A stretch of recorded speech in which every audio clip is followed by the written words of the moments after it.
নমস্কার বন্ধুরা, আমি বিশ্বজিৎ আর আপনারা দেখছেন আমাদের YouTube channel Nifty prediction for tomorrow. আজকে আমরা নিফটি এবং ব্যাংক নিফটি নিয়ে আলোচনা করব। তার মধ্যে দেখে নেবো যে আগামীকাল কিভাবে ইন্টারনেট ট্রেডিং সেটআপ প্ল্যান করা যেতে পারে। কিন্তু প্রথমেই একটা কমেন্টস নিয়ে আজকে আলোচনা করবো। ফার্স্ট যেটা হচ্ছে বিধান নস্কর লিখেছেন, দাদা ওই নতুন চ্যানেলটার লিঙ্কটা যদি এই চ্যানেলে শেয়ার করেন। শেয়ার করার মতন তো কিছু নেই দাদা, নর্মালি আপনাদের দেখিয়েও দিয়েছিলাম কালকের ভিডিওতে। আর যার দরকার পড়বে সে অটোমেটিক এইরকম ভাবেই সার্চ করে কিন্তু চলে আসবে। তবু আর একবার দেখিয়ে দিচ্ছি, দেখে নিন। যার যার দরকার পড়বে এই চ্যানেলের মধ্যে কিন্তু লাইভ স্ট্রিমিং, যারা যারা পুরাতন আছেন তাদেরকে নিয়ে কিন্তু লাইভ স্ট্রিমিং করা যেতে পারে। তাই এই চ্যানেলটার লিঙ্কটা শেয়ার করে দিয়েছিলাম। এবং এইটাকে কি করতে হবে, শুধুমাত্র ইউটিউবে যাবেন, ইউটিউবে গিয়ে @, স্টক মার্কেট বেঙ্গল, বেঙ্গলি কিন্তু নয়, বেঙ্গল, এই কথাটা শুধুমাত্র লিখবেন। ভিডিওটার জায়গায় যদি ইন্টারেস্টেড হন জয়েন করতে, তাহলে ইউটিউব সাইটটা খুলবেন, খোলার পর এইটা জাস্ট এরকম করে টাইপ করে এন্টার করবেন। তাহলে কিন্তু এইরকম লোগো অনুযায়ী দেখবেন স্টক মার্কেট এটা এরকম রেড কালার পিঙ্ক কালারের মধ্যে আছে, আর বেঙ্গলটা বাংলায় লেখা আছে। এইটা দেখে আপনি সাবস্ক্রাইব করে নিন, তারপর ওটাকে নোটিফিকেশনটাকে অন করে নেবেন। ব্যাস এইটুকুনি কাজ। যদি যার দরকার পড়বে সে এইটুকুনি কাজ আশা করি করে নিতে পারবে। আর বিশেষ কিছু এই মুহূর্তে বলার নেই। এবার হচ্ছে যে আজকের ভিডিওতে যেটা দেখতে পাচ্ছেন, যেটা 5 মিনিটের টাইম ফ্রেম খোলা আছে নিফটি এবং ব্যাংক নিফটিতে, যেখানে গিয়ে বাজার ক্লোজিং করেছে। সেটা তো এখানে দেখতে পাচ্ছেন যে 23,468, অ্যাকচুয়ালি কিন্তু ক্লোজিং হয়েছে 23,518 এই জায়গাটায়। আর ওই ব্যাংক নিফটির ক্ষেত্রে হয়েছে 50,626, মানে একটা বাউন্স ব্যাক নিয়েই বন্ধ করেছে মার্কেট সেটেলমেন্টের সময়। আর এখান থেকে কি হচ্ছে, যে এখান থেকে কি হতে পারে সেটাই কিন্তু অ্যাকচুয়াল দেখতে হবে। এই যে জায়গাটায় মোটামুটি দেখতে পাচ্ছেন সেটেলমেন্ট হয়েছে, এখান থেকে তলার দিকে আসতে পারে। আসার পর যদি দেখেন যে এই লেভেলটাকে আর ব্রেক করছে না, তাহলে কিন্তু ইনিশিয়ালি এই লোটাই কিন্তু লাস্ট লো হতে পারে। কিন্তু এটা হবে না, কারণ কি, গতকালকের ভিডিওর মধ্যেও বলেছিলাম অল্প অল্প ভাবে যে তলার দিকে কিন্তু মুভমেন্ট, যেহেতু প্যাটার্ন অনুযায়ী বাজারের মুভমেন্ট কিরকম, প্যাটার্ন অনুযায়ী বাজারের মুভমেন্ট কিন্তু down trend. Daily time frame অনুযায়ী যদি দেখেন, তাহলে কিন্তু অ্যাকচুয়ালি এখনো পর্যন্ত ডাউন ট্রেন্ডে চলছে। সুতরাং যে যে ট্রেড গুলো আপনারা সেল সাইডের দিকে পাবেন, সেগুলোতে ভালো প্রফিট কিন্তু হবে এবং বড় বড় মুভমেন্ট কিন্তু দেখতে পাবেন। যখন অ্যাকচুয়ালি ট্রেন্ডটাকে চেঞ্জ করে নেবে, তারপর থেকে সেল সাইডের ট্রেড গুলোতে অত ভালো প্রফিট পাবেন না, বাই সাইডের ট্রেড গুলোতে ভালো প্রফিট পাবেন। কারণ ট্রেন্ড, মূল ট্রেন্ডটা যেটা, সেটা কিন্তু অলরেডি আপনার বাজারের বিপক্ষে। ঠিক আছে, আর যদি যখনই পক্ষে চলে আসবে, তখন যদি বাই ট্রেড ধরেন, তখন কিন্তু ট্রেড গুলো ভালো হবে, সেল ট্রেড গুলো কিন্তু কমজোরি হবে। এবার দেখতেই পাচ্ছেন যে এইখানে আপাতত এতদূর পর্যন্ত ছিল। এবার এখান থেকে তলার দিকে যদি যায়, সেটা আপনাদের সাথে কালকে প্যাটার্ন ওয়াইজ আমরা কিন্তু দেখিয়েছিলাম যে ঠিক এইটা একটা পয়েন্ট হতে পারে, যেটা হচ্ছে 23,410, এই জায়গাটা, এই লেভেলটাকে যদি ব্রেক করে তাহলে এই লেভেলটা একটা হতে পারে, যেটা হচ্ছে 23,350।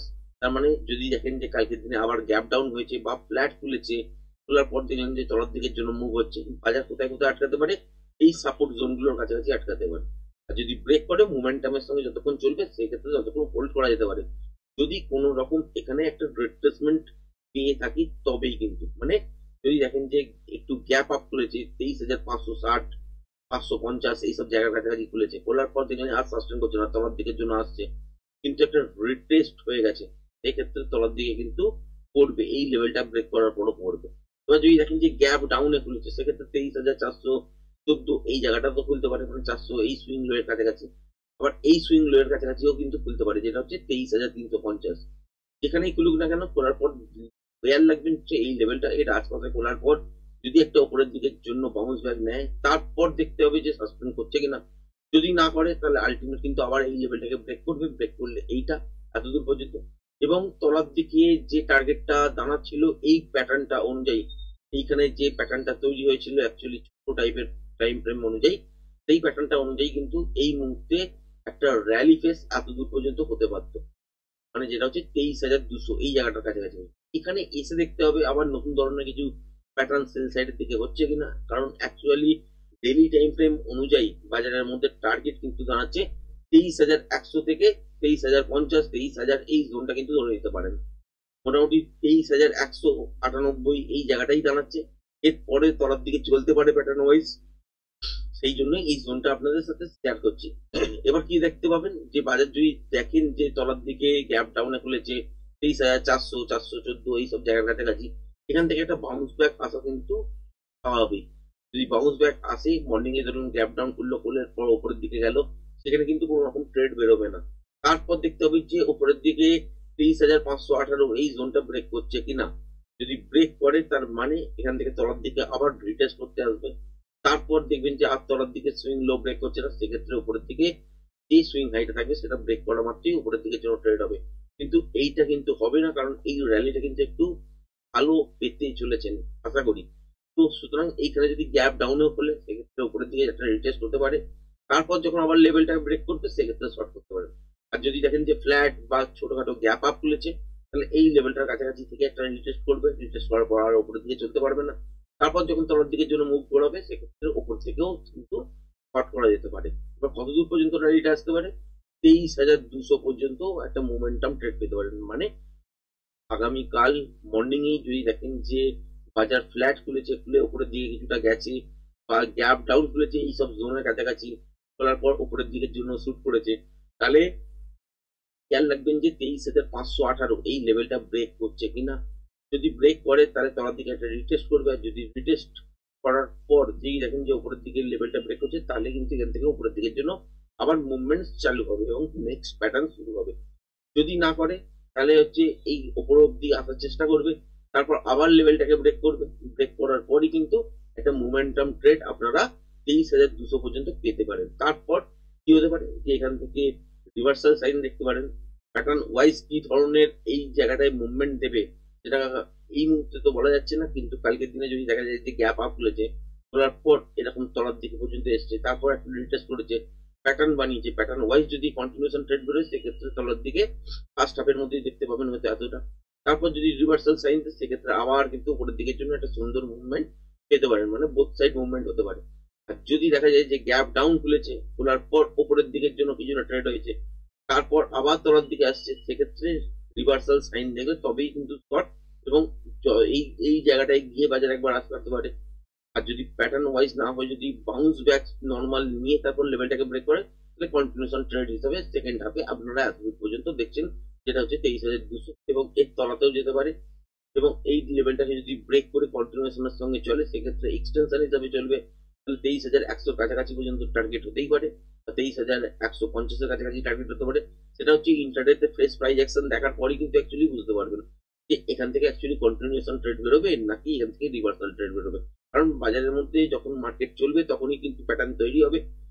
তৈরি হওয়ার পর ইন্টারডেতে ফ্রেশ প্রাইস অ্যাকশন অনুযায়ী কিন্তু আপনাকে দেখতে হবে যে এই লেভেলটার তলায় কতদূর পর্যন্ত কন্টিনিউশন ট্রেড বেরোতে পারে, আর নয়তো এইসব জায়গা থেকে রিভার্সাল ট্রেডের জন্য কোন রকম প্যাটার্ন তৈরি করছে কিনা। কেউ যদি উপরের কথা বলেন তাহলে সেক্ষেত্রে এই মুহূর্তে দাঁড়িয়ে যদি বলেন তাহলে হচ্ছে উপরের দিকে যতক্ষণ না এই সুইং হাইটা, যেটা হচ্ছে 23,780 এই জায়গাটা ব্রেক করছে, এই মুহূর্তে কিন্তু এখান থেকে উপরের দিকের জন্য দেখতে পাওয়া যাচ্ছে না। কিরম ভাবে হতে পারে উপরের দিকে যাওয়ার জন্য ট্রেড কখন বেরোতে পারে? যখন দেখবেন যে এই সব লেভেলের কাছাকাছি এসছে, আর তলার দিকে ব্রেক করছে না, উপরে দিয়ে গেছে, আবার তলার দিকে এসছে, রিটেস্ট করলো, তারপর আর ব্রেক করছে না, সেই ক্ষেত্রে কিন্তু উপরের দিকের জন্য মুভমেন্ট হতে পারে। তার আগে যদি গ্যাপ আপে যেখানেই করুক না কেন সেখান থেকে আলটিমেট কিন্তু পড়বে।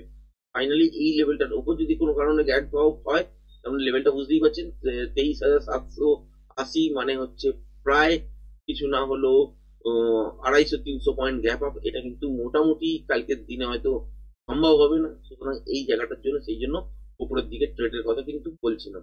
তলা থেকেই কিন্তু ট্রেড ধরতে হবে। যদি বাই হয় তাহলে এই সব জোনের মধ্যে আটকে যাবে এবং রিটেস্ট করবে একবার, রিটেস্ট করার পর কিন্তু উপরের দিকের জন্য ট্রেড বেরোবে। আর যদি সেল হয় সেক্ষেত্রেও গ্যাপ আপ খুলতে পারে, কিন্তু তলার দিকের জন্য মুভমেন্ট আপনারা পেতে পারেন। আর প্যাটার্ন ওয়াইজ যদি ট্রেডটা তৈরি হয় তাহলে সেক্ষেত্রে দেখতে হবে যে প্যাটার্ন ওয়াইজ কন্টিনিউশন ট্রেড বেরোচ্ছে নাকি রিভার্সাল ট্রেড বেরোচ্ছে। ব্যাংক নিফটির ক্ষেত্রেও বন্ধুরা দেখতে পেয়েছেন আগের দিন ক্লোজিং তো এইখানে দিয়েছে, কিন্তু সেটেলমেন্টে এইখানে গিয়ে বন্ধ করেছে। তো যাই হোক, আপাতত একটা বাউন্স ব্যাক তো পাওয়া গেছে। এখান থেকে কিন্তু উপরের দিকের জন্য দেখছি না যে এই ছোটখাটো গ্যাপ আপ হয়েও যায়, সেক্ষেত্রে এই লেভেলটার কাছাকাছি পর্যন্ত কনসিডার করা যেতে পারে, যেটা হচ্ছে 50,700, 730 এই জায়গাটার কাছাকাছি বা 750ও ধরে রাখতে পারেন। এই লেভেলটার উপরে যদি সাস্টেন করতেই হয় বাজারকে, তাহলে তলার দিকে আবার কিন্তু একবার রিটেস্ট করবে, রিটেস্ট করার পর এই সুইং লো গুলো আর ব্রেক করবে না, তখন কিন্তু উপরের দিকের জন্য ট্রেড হবে, তার আগে কিন্তু হবে না। তো যদি গ্যাপ আপেও খুলে দেখেন তাহলে সেক্ষেত্রে কিন্তু ভয় পাওয়ার কিছু নেই, এখান থেকে কিন্তু তলার দিকে কিছুটা মোমেন্টাম পেতে পারেন। মোমেন্টামের সঙ্গে সেখানে কিন্তু যদি রিভার্সাল সাইন পাওয়া যায় তবে কিন্তু স্ক্যাল্পিং বেরোবে, যদি রিভার্সাল সাইন না পাওয়া যায় তাহলে কিন্তু বসে বসে শুধুমাত্র দেখতে হবে একদম মর্নিংটা। তারপর আবার উপরের দিকের জন্য একটা রিটেস্ট করতে যাবে, রিটেস্ট করার সময় দেখবেন যে আগের যে সুইং হাইট আছে সেটাকে ব্রেক করছে কিনা, যদি না সাস্টেন করতে পারে আলটিমেট যখন মুভ ঘোরাবে তলার দিকের জন্য সেখানে হোল্ড করা যায়। এবং তলার দিকে দেখতে পেয়েছেন আগের দিনে যে গ্যাপটা ছিল এই গ্যাপটা এটা কিন্তু ফিল করতে এসছিল, কিন্তু এখনো গ্যাপ পড়ে আছে অল্প সামান্য কিছু পয়েন্টের। তো সেই গ্যাপটা কিন্তু ফিল করবে এবং টার্গেট হিসেবে তলার দিকে কতটা আসতে পারে, এত দূর পর্যন্ত আসতে পারে, যে জায়গাটা হচ্ছে 50,300। এটা যদি দেখেন যে ফার্স্ট হাফের মধ্যেই চলে এসেছে, তাহলে এখানে দেখতে হবে যে প্যাটার্ন ওয়াইজ কি ট্রেড করেছে। সেক্ষেত্রে প্যাটার্ন ওয়াইজ যদি একটা রিট্রেসমেন্ট নিয়ে আবার লেভেলটাকে ব্রেক করে তলার দিকে কিন্তু এই জোনটার কাছাকাছি পর্যন্ত টার্গেট আপনারা কালকের দিনে সেকেন্ড হাফে দেখতে পারেন পর্যন্ত, যেটা হচ্ছে 50,150। এই জায়গাটা থেকে 50,180 এই জায়গাটার মধ্যে কিন্তু কালকের দিনে একটা টার্গেট বা একটা জোন হতে পারে। আর যদি দেখা যায় যে মর্নিং এই এখান থেকে গ্যাপ ডাউনে খুলেছে বা ফ্ল্যাট খুলে তলার উপরের দিকে ফার্স্ট যাওয়ার চেষ্টা করেছে কিন্তু যেতে পারেনি, তারপর মুখ ঘুরিয়েছে তলার দিকে এই লেভেলটাকে ব্রেক করেছে, সেক্ষেত্রে তো এই মুভটা তো পাচ্ছেনি। তারপরে এখান থেকে দেখতে হবে যে মোমেন্টাম আছে কিনা। যদি দেখেন যে মোমেন্টাম আছে তাহলে ফার্স্ট হাফেই কিন্তু এই টার্গেটটা হয়ে গেল। তখন কিন্তু দেখতে হবে যে আপনার এখান থেকে প্যাটার্ন ওয়াইজ লেভেলটাকে ব্রেক করছে কিনা বা কন্টিনিউশন ট্রেড বেরোচ্ছে কিনা, তবেই কিন্তু তলার দিকে নেক্সট টার্গেট গুলোর জন্য আপনারা যেতে পারেন। এবং এখানে দেখতেই পেয়েছেন যে 49,950 থেকে 49,900 এটা লাস্ট সুইং লো আছে, এটাও একটা জোন হিসাবে কিন্তু সেক্ষেত্রে সেকেন্ড হাফের জন্য কাজ করবে ঠিক এই জায়গাটার কাছাকাছি। এবার যে কোনো একটা জোনের কাছাকাছি গিয়ে যদি দেখেন যে বাজার থেমে গেছে, তারপর উপরের দিকে কিছুটা আসতে দেবেন, তারপর আরেকবার তলার দিকের জন্য রিটেস্ট করতে দেবেন। রিটেস্ট করার পর যদি লেভেলটাকে আর না ভাঙতে পারে তাহলে আলটিমেট কিন্তু উপরের দিকের জন্য মুভমেন্ট হবে এবং প্যাটার্ন কিন্তু নতুন ভাবে ফরমেশন শুরু হয়ে যাবে। আশা করি ভিডিওটা পছন্দ হয়েছে। ভিডিওটা যদি পছন্দ হয়ে থাকে চ্যানেলটাকে অবশ্যই লাইক শেয়ার সাবস্ক্রাইব করবেন। আজকের ভিডিওটা এই পর্যন্তই, ধন্যবাদ।